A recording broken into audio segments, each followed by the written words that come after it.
ایک صاحب ہیں وہ یوٹیوب پہ بڑے مشہور ہیں, وہ کہتے ہیں سنت موقدہ کچھ نہیں ہوتی, فرض ہے یا بس سنت ہے. تو میں نے کہا ٹھیک ہے, کسی نے مجھے بتایا, میں نے کہا ٹھیک ہے, اگر کوئی فجر میں روزانہ 2 رکعت میں انا اعطیناک الکوثر پڑھ کے رکوع کر لیتا ہے امام صاحب, تو لمبی سورت پڑھنا کوئی واجب تو نہیں ہے نا, تو روزانہ فجر میں اتنی مختصر سورت پڑھتا ہے, تو کیا مقتدی اس کو چھوڑیں گے؟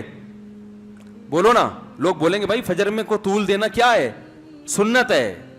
اب وہ کہے کہ سنت ہے, فرض تو نہیں ہے نا, تو ہم کہیں گے بھائی بے شک فرض نہیں ہے, لیکن یہ سنت مؤکدہ ہے. نبی نے ہمیشہ 2 فرض جو پڑھے فجر کے, ان میں قرات بولو بھائی لمبی کی ہے. اگر آپ مختصر قرات کرو گے آپ کو امامت سے نکال, اب آپ قل اللہ پڑھ کے 2 رکعتیں پڑھ رہے ہو, حالانکہ فرض نہیں ہے لمبی قرات کرنا, واجب بھی نہیں ہے. تو سنت مؤکدہ کا مطلب کیا ہوتا ہے کہ یہ نہیں کرو گے تو قابل ملامت, لوگ ملامت کریں گے امام صاحب تھوڑی سی لمبی قرات کیا کریں, یہ انا اعطینا فجر میں نہیں چلے گی, مغرب میں ٹھیک ہے. تو بالکل تراویح کا بھی ایسا ہی مسئلہ ہے کہ رسول اللہ صلی اللہ علیہ وسلم نے رمضان میں قیام اللیل کی اتنی فضیلت کہ جہاں روزے کا ذکر وہاں قیام اللیل کا بھی ذکر ہے رمضان میں. پتہ چلا روزہ اور قیام اللیل ساتھ ساتھ جڑے ہوئے ہیں. اب قیام اللیل کو فرض تو نہیں ہم قرار دے سکتے, کیونکہ یہ تو تراویح نبی نے 3 دن بعد چھوڑی اس لیے کہ فرض نہ ہو جائے, تو کم سے کم درجہ اس کا کیا ماننا پڑے گا, سنت مؤکدہ. کیونکہ اگر اس سے بھی کم لے گئے پھر اس میں اور عام دنوں میں کوئی فرق نہیں رہے گا. یعنی پھر عام دنوں میں رات کی نماز میں اور رمضان کی رات کی نماز میں کوئی فرق نہیں رہے گا. تو وہ فرق جب ہی ہوگا جب عام دنوں کی رات کی نماز کو, چاہے وہ تہجد ہے یا کچھ بھی ہو, عام دنوں میں تو تراویح ہوتی نہیں ہے نا, تہجد ہی ہوتی ہے قیام اللیل میں, تو اس کو ہم نفل کہیں, اور رمضان میں ہم کیا کہیں, سنت مؤکدہ. اب سوال یہ پیدا ہوتا ہے کہ پھر اس میں تو سنت مؤکدہ بھی داخل ہوگی, سنت مؤکدہ تہجد بھی داخل ہوگی, اس میں تراویح کی کیا خصوصیت ہے؟ تراویح کی خصوصیت یہ ہے کہ ہم دیکھتے ہیں کہ تہجد پورے سال پڑھی جاتی ہے, جبکہ تراویح صرف کس کے ساتھ خاص ہے, رمضان کے ساتھ خاص. تو جب یہ رمضان کے ساتھ خاص ہے تو وہ تہجد تو پورے سال ہے نا, اس میں تو یہ رمضان ہو غیر رمضان ہو, نبی 8 رکعتیں اکثر پڑھا کرتے تھے.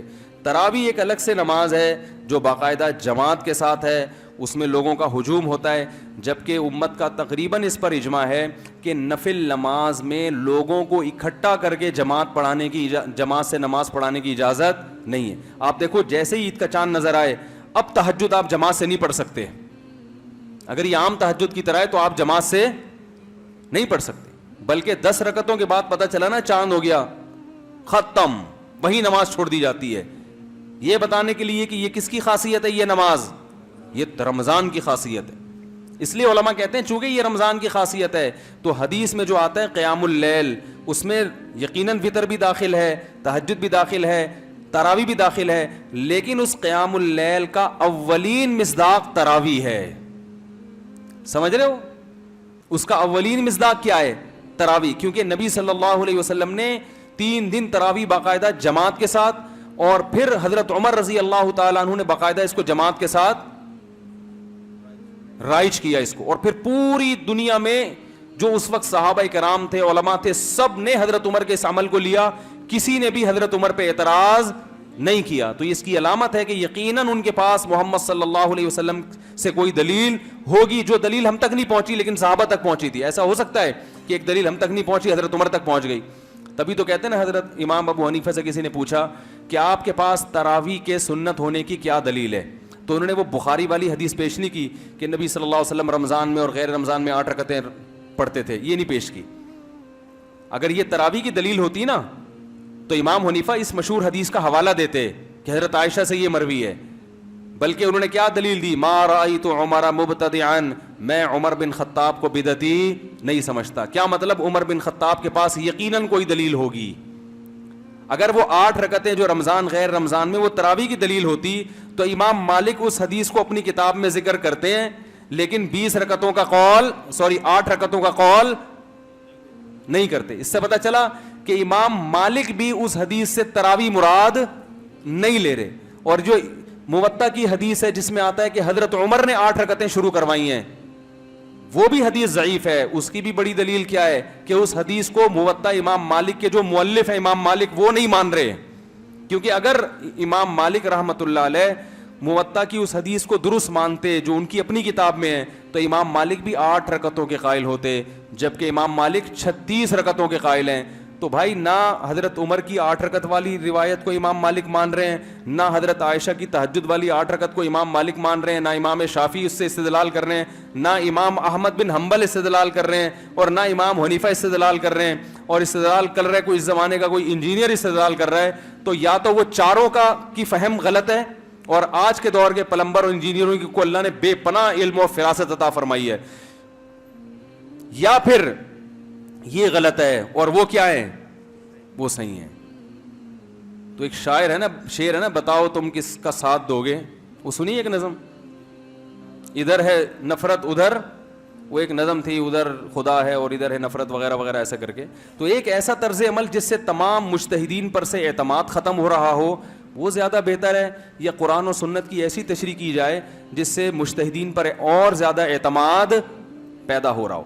تو حضرت عمر نے جو شروع کروائی وہ بھی قیام اللیل ہے, تہجد بھی قیام اللیل ہے, اور وطر بھی قیام اللیل ہے. لیکن جب رمضان میں قیام اللیل کی بات آئے گی تو سب سے پہلے ذہن کہاں جائے گا, اس نماز کی طرف جو رمضان کے ساتھ خاص ہے, اور وہ تراویح ہے. تو اس لیے علماء تراویح کو عام نوافل کی طرح نہیں بلکہ سنت مؤکدہ کہتے ہیں. اور چونکہ جمہور کے نزدیک 20 رکعتیں ہیں, امام احمد بن حنبل سے 2 قول ملتے ہیں, 20 رکعتوں والا بھی, اور ایک اختیار بھی دیتے ہیں کہ اس بارے میں جتنی روایتیں منقول ہیں, 8 کا وہ بھی نہیں کہتے, کہتے ہیں 16 بھی منقول ہیں, 36 بھی منقول ہیں, 24 بھی منقول ہیں, تو ان میں سے جتنی چاہے پڑھ لو. لیکن دوسرا قول امام احمد کا بھی ہے کہ بہتر کیا ہے, 20 رکعتیں, مختار ان کے نزدیک بھی ہے, اور باقی تینوں ائمہ سے تو صراحت ہے 20 رکعت سے کم کا کوئی قائل نہیں ہے. تو اس لیے علماء احناف کا یہ فتویٰ ہے کہ 20 رکعتیں ہی سنت مؤکدہ ہیں.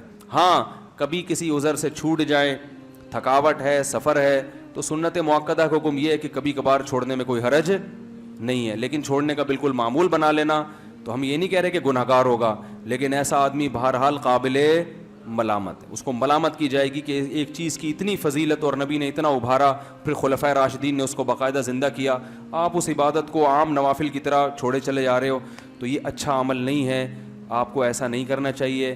مسلمان ہو, آپ پر یہ چیز سوٹ نہیں کرتی. سمجھ گئے کہ نہیں سمجھ گئے؟